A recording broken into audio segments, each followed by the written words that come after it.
Hi guys, it's Chris at Cork and Crown, still not in my cider shed, but with some more cider to try. It's my last night in Devon, and today we're up on Dartmoor. It was beautiful, it's been a gorgeous day today, fantastic part of the world, absolutely love it. And when we were up there, we were quite close to a cider maker that I wanted to visit, because when I'm in Devon or the southwest or wherever, I like to go to cider makers I've never visited. This one was a very, very, very, very traditional, old school cider maker. It was great to visit. I spoke to Theo, the son of one of the sons, who hopes to maybe take over one day with the cider business. Yeah, and what was it? What was this place, Chris? What was it? Tell us. I'll tell you. It was Gray's Devon Cider. There you go, Gray's Devon Cider in Tedburn St Mary, Exeter, Devon. Halstow Farm is the name of the farm. Let's read what it says in the back. 300 years and still growing. The Greys of Halstow Farm have been following the family tradition as cider makers since the 1600s. It was an old building. It was pretty amazing. Goodness knows how old some of the barrels were. It was fab.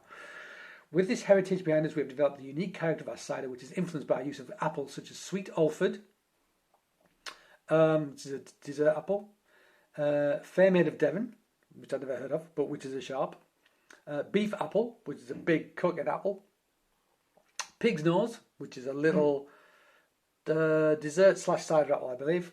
Dabonet, we know Dabonet very well. William Dabonet, Somerset, early 19th century, I think, or was it early 20th century? Can't remember, doesn't matter.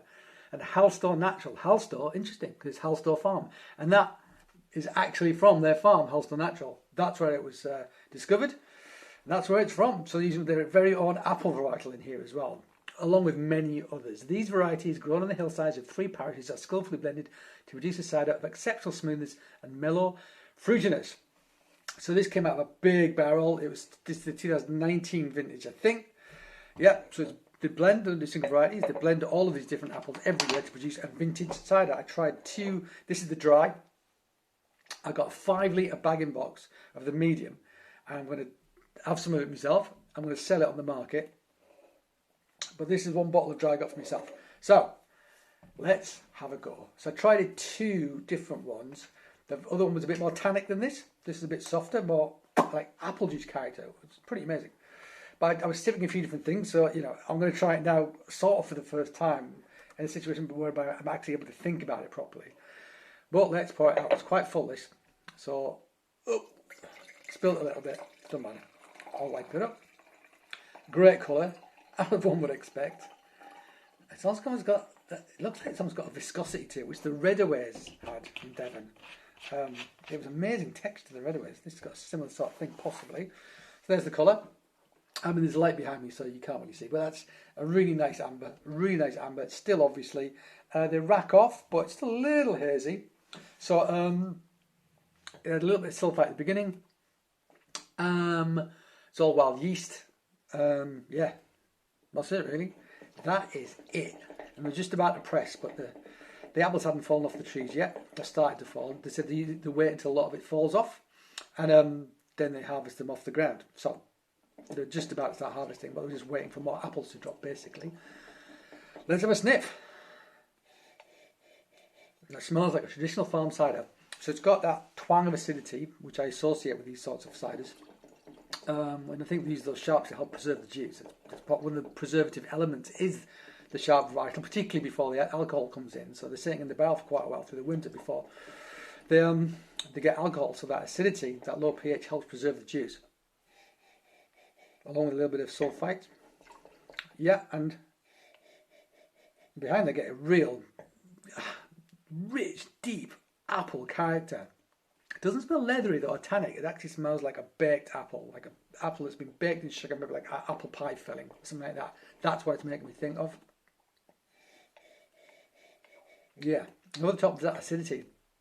Some people think it's bordering acetic. I don't think it is acetic acid, but actually if it is, I don't mind a hint of it anyway. And actually, as I've said loads of times, when you're aging in barrels for extended periods of time, it's a lot like what they do in food in Belgium when they're making brown beers or red beers.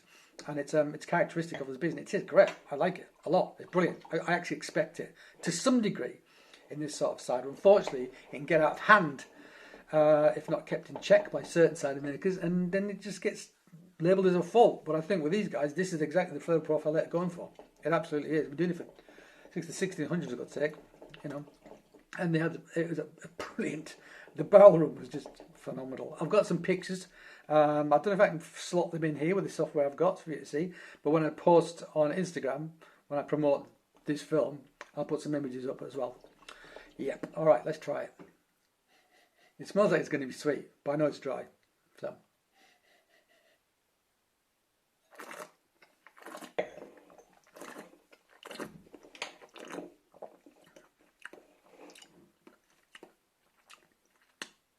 So, astringency on the front, not super harsh though.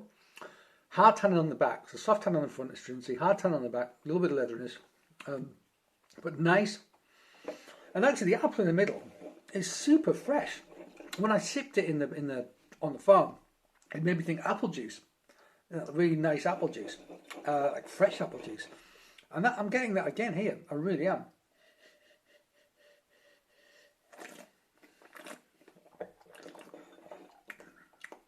It's a hint of funkiness as well, but it's not. It's just there in the background.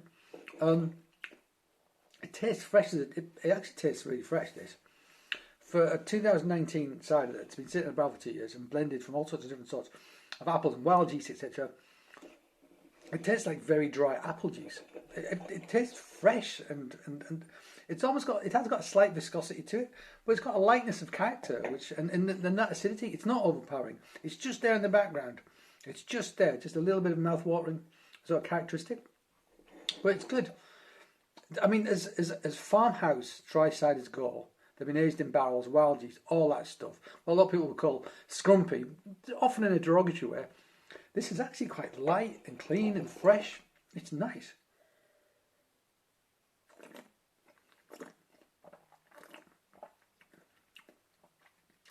Yeah. That had a little bit of sugar in it. People who like a little bit of sugar could absolutely neck that. If you like dry cider, I think you'll really like this. I really do think you'll like this a lot. It's fresh and light and refreshing and crisp. It's great, but because it's got that dryness and that tannin, for a lot of people, they just want a little bit of sweetness, just to balance the sort of the acidity and so forth. Even though the acidity is very subtle, and that's fine by me. I actually got a medium, which they don't do a medium. They do sweet and a dry, and they blend the two to make a medium. Is basically what they do. And the 5 litre bagging box I got is a medium, which I might do a tasting of actually for this, just to sort of, I've tried them both on film. But yeah, that's quite a light, clean, crisp, refreshing farmhouse dry cider, proper dry West Country cider.